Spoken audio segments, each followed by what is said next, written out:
Assalamualaikum warahmatullahi wabarakatuh.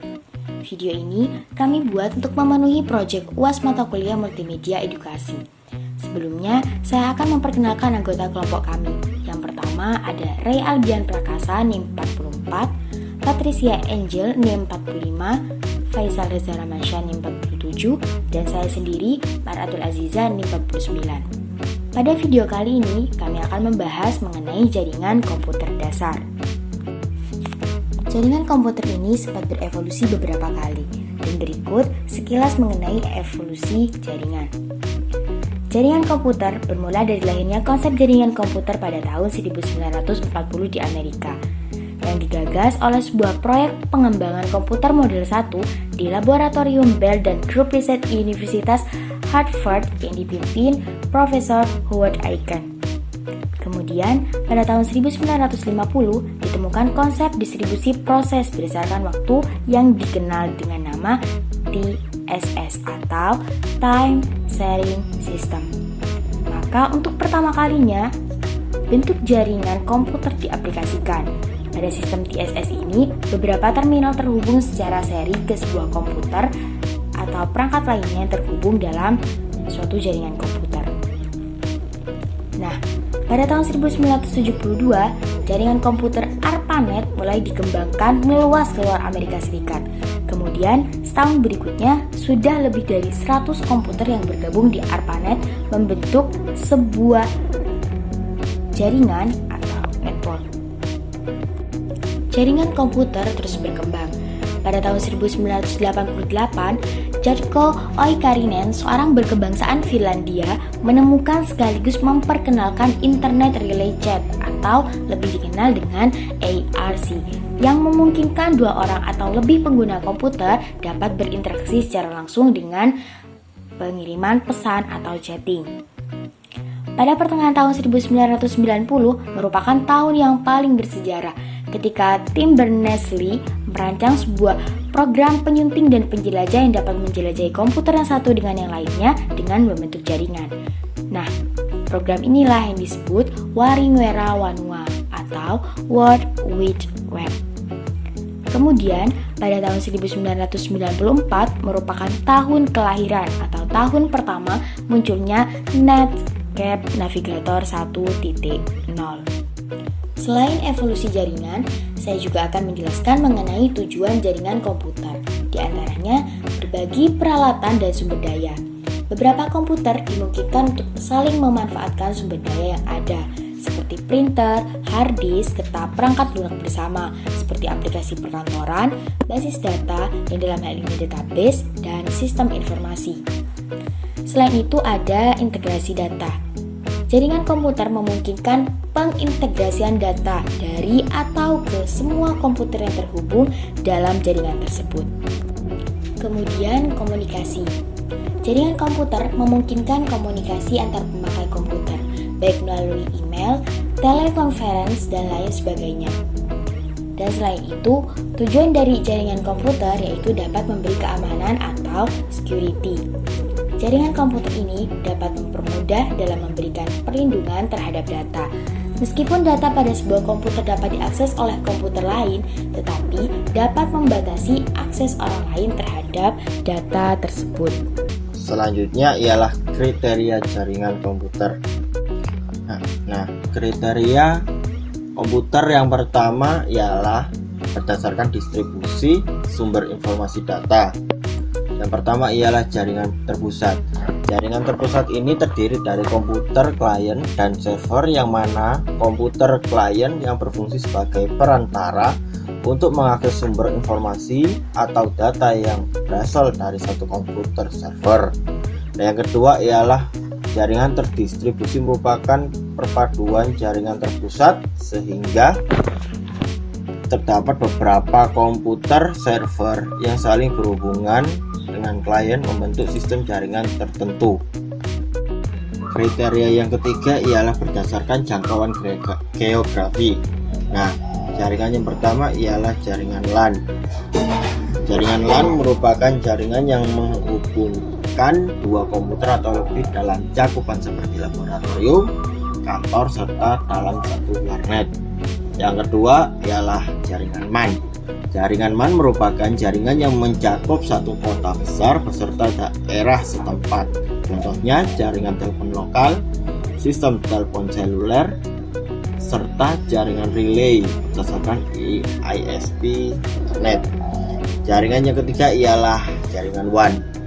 Jaringan WAN merupakan jaringan dengan cakupan seluruh dunia. Contohnya jaringan PT Telkom, PT Indosat, serta jaringan GSM seluler seperti Satelitindo, Telkomsel, dan masih banyak lagi. Kriteria jaringan yang ketiga ialah kriteria berdasarkan peranan dan hubungan tiap komputer dalam memproses data. Yang pertama ialah jaringan server klien atau client server. Pada jaringan ini terdapat satu atau beberapa komputer server dan komputer klien.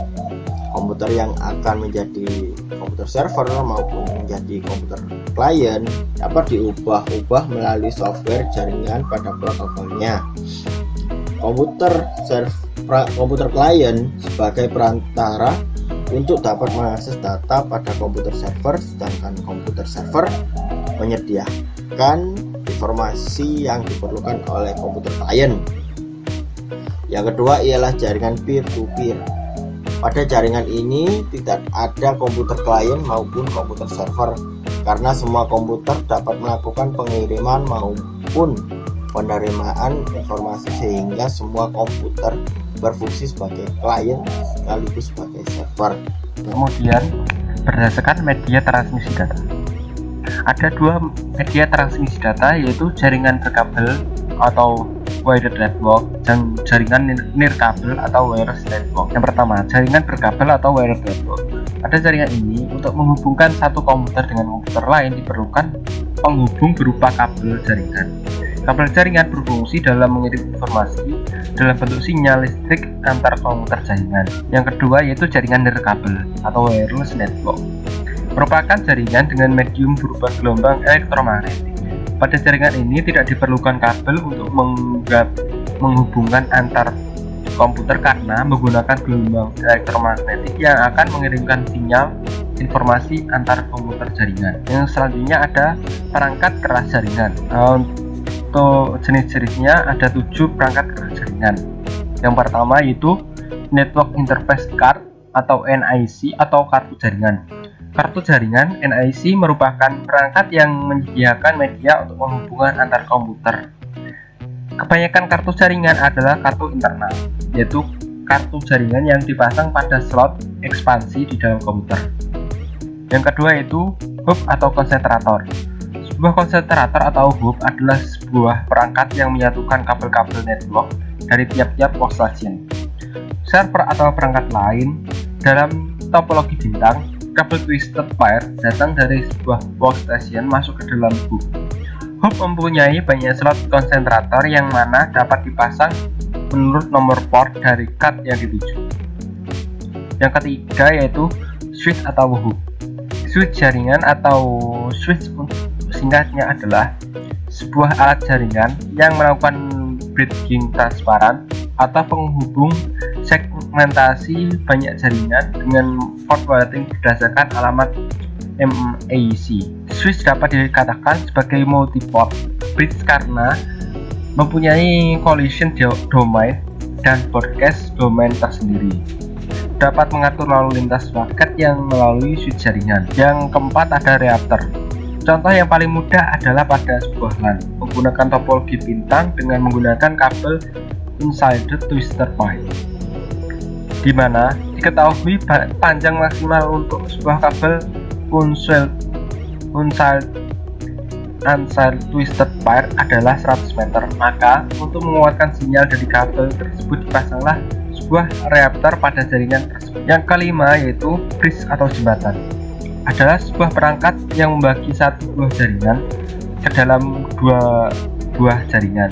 Ini digunakan untuk mendapatkan jaringan yang efisien, di mana kadang pertumbuhan network sangat cepat, makanya diperlukan jembatan itu. Yang selanjutnya ada router. Yang keenam ada router. Sebuah router mengartikan informasi dari satu jaringan ke jaringan yang lain. Dia hampir sama dengan bridge namun lebih pintar. Router akan mencari jalur yang terbaik untuk mengirimkan sebuah pesan yang berdasarkan atas alamat tujuan dan alamat asal. Yang ketujuh yaitu printer atau printer dan prepara lain. Printer adalah salah satu alasan utama kenapa ada network, karena printer tidak selalu digunakan oleh setiap pemakai. Akan lebih ekonomis jika memakai satu printer bersama-sama. Printer bisa dihubungkan langsung pada workstation atau ke server. Selanjutnya yaitu model OSI. Dalam dunia komputer dan telekomunikasi, interpreter identik dengan protokol. Untuk itu, maka pada tahun 1977 di Eropa, sebuah badan dunia yang menangani masalah standarisasi ISO atau International Standardization Organization membuat aturan baku sebuah model arsitektur jaringan. Model OSI dan kegunaannya. Model OSI ada 7. Yang pertama, application layer atau lapisan ke-7 berfungsi sebagai antarmuka dengan aplikasi dengan fungsional jaringan, mengatur bagaimana aplikasi dapat mengakses jaringan dan kemudian membuat pesan kesalahan. Yang kedua yaitu presentation layer, lapisan ke-6 berfungsi untuk mentranslasikan data yang hendak ditransmisikan oleh aplikasi ke dalam format yang dapat ditransmisikan melalui jaringan. Yang ketiga yaitu session layer, lapisan ke-5 berfungsi untuk mendefinisikan bagaimana koneksi dapat dibuat, dipelihara, atau dihancurkan. Selain itu, di level ini juga dilakukan resolusi nama. Yang keempat, transport layer, lapisan keempat berfungsi untuk memecah data ke dalam paket-paket data serta memberikan nomor urut ke paket-paket tersebut sehingga dapat disusun kembali pada sisi tujuan setelah diterima. Model OSI dan kegunaannya. Yang pertama ada network layer atau lapisan ketiga. Di sini berfungsi untuk mendefinisikan alamat-alamat IP, membuat header untuk paket-paket, dan kemudian melakukan routing melalui internet networking dengan menggunakan router dan switch layer 3. Kemudian data link layer, lapisan kedua. Berfungsi untuk menentukan bagaimana bit-bit data dikelompokkan menjadi format yang disebut sebagai frame. Selain itu, di sini terjadi koreksi kesalahan, flow control, pengalamatan perangkat keras, dan menentukan bagaimana perangkat-perangkat jaringan seperti hub, bridge, repeater, dan switch layer 2 beroperasi.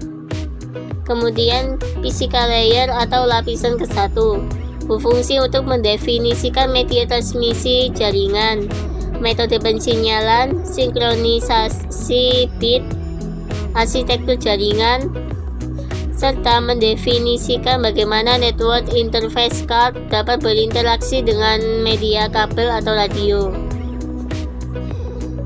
3 lapisan ini termasuk dalam lower layer.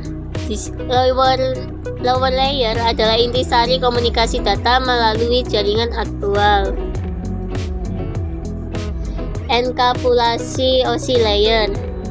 Enkapsulasi adalah sebuah proses menambahkan header dan trailer atau melakukan pemaketan pada sebuah data. Dengan enkapsulasi data menjadi memiliki identitas. Agar sebuah data dapat terkirim dengan baik, perlu dilakukan enkapsulasi terhadap data tersebut. Cara kerja OSI layer. Yang pertama, cara kerja ini dimaksudkan adalah proses berjalannya sebuah data dari sumber ke tujuan melalui OSI layer. Jadi, untuk mencapai tujuan sebuah data harus melalui lapisan-lapisan OSI terlebih dahulu. Yang pertama, data dibuat oleh host A. Kemudian data tersebut turun dari application layer sampai ke physical layer. Di sini, data akan ditambahkan header setiap turun satu lapisan kecuali pada physical layer, sehingga terjadi enkapsulasi sempurna. Yang kedua, data keluar dari host A menuju kabel dalam bentuk bit. Kabel bekerja pada physical layer.